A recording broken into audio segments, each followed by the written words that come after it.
Umat Kristen awal pada zaman para rasul, meskipun seringkali sederhana dan tidak berpendidikan, pastilah mengikuti teladan Tuhan mereka dalam belajar untuk mengenal dan menggunakan firman Tuhan sebagai senjata penyerang dalam konflik spiritual yang hebat yang menimpa mereka karena pengakuan iman mereka kepada Kristus. Sebagai contoh, Rasul Yohanes dalam usia tuanya menulis kepada orang-orang muda Kristen yang telah bertumbuh di bawah instruksinya. Tercatat dalam surat 1 Yohanes 2 ayat yang ke-14. Aku menulis kepada kamu, orang-orang muda, karena kamu kuat, dan firman Allah tinggal di dalam kamu, dan kamu telah mengalahkan si jahat. Yohanes membuat 3 pernyataan tentang para pemuda ini. Yang pertama, mereka kuat. Yang kedua, mereka memiliki firman Tuhan tinggal di dalam diri mereka. Yang ketiga, mereka telah mengalahkan si jahat, yaitu Satan. Pernyataan kedua dari 3 pernyataan ini berhubungan dengan pernyataan pertama dan ketiga, seperti halnya hubungan sebab dan akibat. Alasan mengapa para pemuda Kristen ini kuat dan sanggup mengalahkan Satan adalah karena mereka memiliki firman Tuhan tinggal di dalam diri mereka. Firman Tuhan yang ada di dalam diri mereka lah yang memberi mereka kekuatan spiritual. Kita perlu bertanya kepada diri sendiri, berapa banyak pemuda-pemudi Kristen di gereja-gereja kita saat ini yang kuat dan telah mengalahkan iblis? Jika kita tidak melihat banyak pemuda-pemudi Kristen saat ini yang menunjukkan kekuatan dan kemenangan spiritual seperti ini, alasannya tidak diragukan lagi. Alasannya sederhana. Penyebab yang menghasilkan dampak-dampak ini tidak ada di dalam diri mereka. Satu-satunya sumber kekuatan dan kemenangan seperti itu adalah pengetahuan yang menyeluruh dan tinggal tetap di dalam firman Tuhan.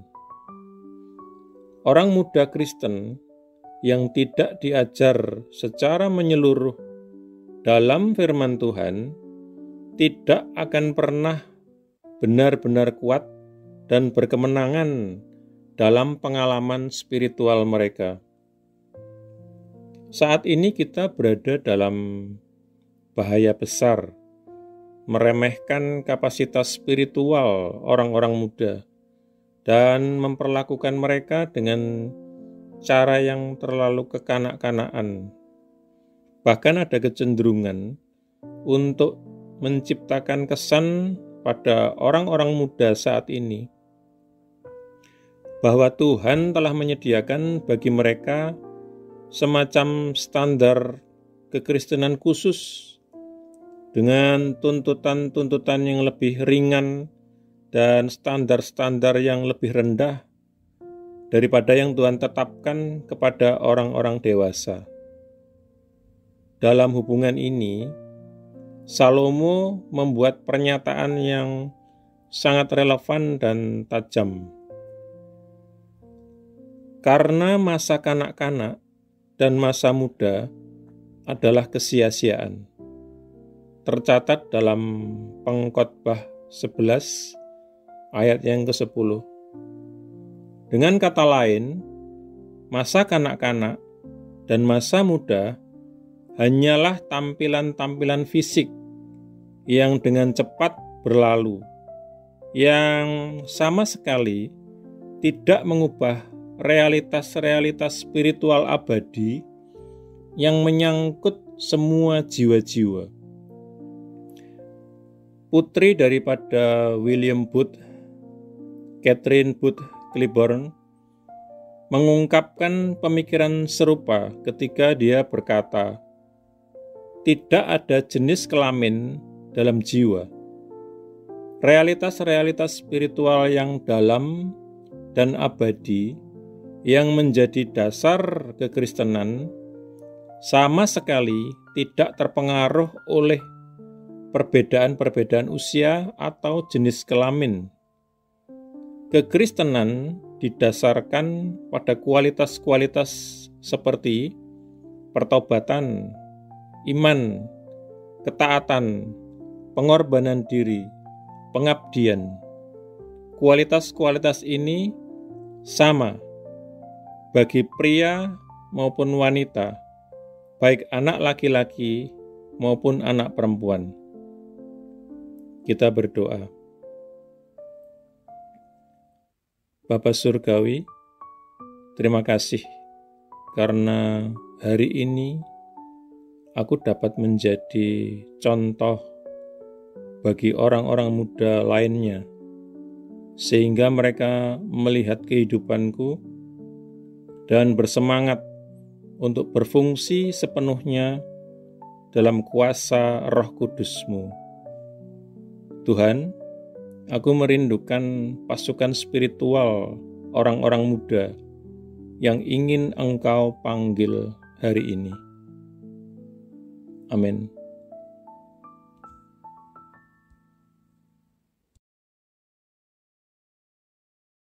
Jika Anda belum menjadi murid Yesus atau belum menerima Yesus sebagai Tuhan dan Juru Selamat pribadi Anda, ikuti doa berikut ini.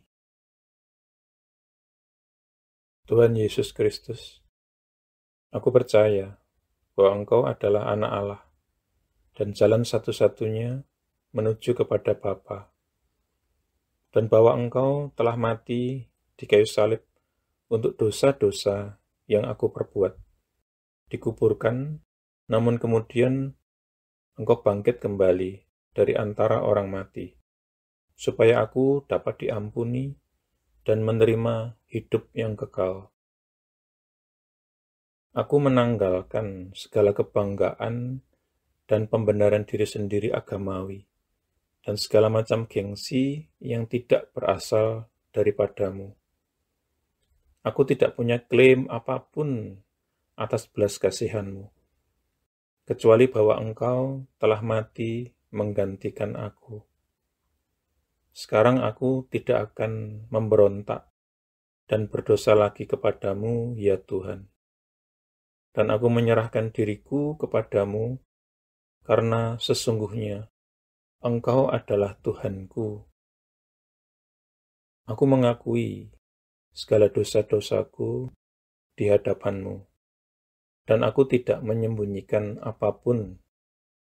Secara khusus aku mengakui, sebutkan dosa-dosa yang pernah Anda perbuat, yang Roh Kudus ingatkan.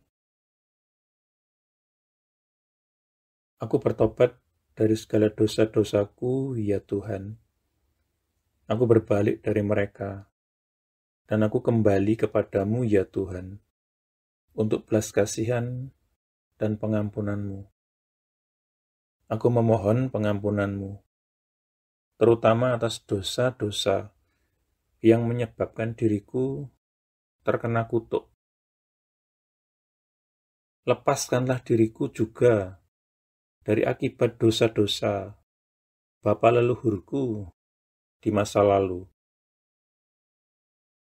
Oleh keputusan kehendakku, aku dengan sadar mengampuni setiap orang yang pernah melukai atau bersalah atau merugikan aku, sama seperti aku ingin Tuhan mengampuni diriku. Aku menanggalkan seluruh kepahitan, seluruh kemarahan dan dendam, dan segala kebencian. Secara khusus, aku mengampuni. Sebutkan nama-nama orang yang Anda maksudkan. Aku membatalkan dan memutuskan segala hubungan yang pernah aku miliki dengan hal-hal okultisme dan segala macam agama palsu dan segala sesuatu yang berasal dari iblis. Seandainya aku masih punya barang-barang yang menghubungkan diriku dengan iblis, okultisme, dan agama palsu, aku berkomitmen saat ini, Tuhan, untuk menyingkirkan dan menghancurkannya. Dengan ini pula aku membatalkan segala hak atau kekuasaan yang dimiliki iblis atas tubuhku dan kehidupanku. Tuhan Yesus, aku berterima kasih bahwa di kayu salib Engkau telah menanggung segala kutuk yang mungkin mengikat diriku selama ini. Engkau telah dijadikan kutuk, supaya aku dapat ditebus dari setiap kutuk dan mewarisi berkat-berkat Allah. Atas dasar itu, aku memohon Engkau, Tuhan, untuk melepaskan aku dan membebaskan aku dari segala kutuk yang mengikat kehidupanku di dalam nama-Mu, Tuhan Yesus Kristus. Aku menyerahkan diri dan menundukkan diri kepadamu, ya Tuhan, dan aku melawan iblis. Dengan iman, aku menerima kelepasanku sekarang, dan kuucapkan terima kasih, Tuhan, untuk kelepasan ini. Amin. Selanjutnya, Anda bisa mendapatkan pengajaran meletakkan fondasi bagi murid Yesus dengan subscribe di channel ini. Tuhan Yesus memberkati.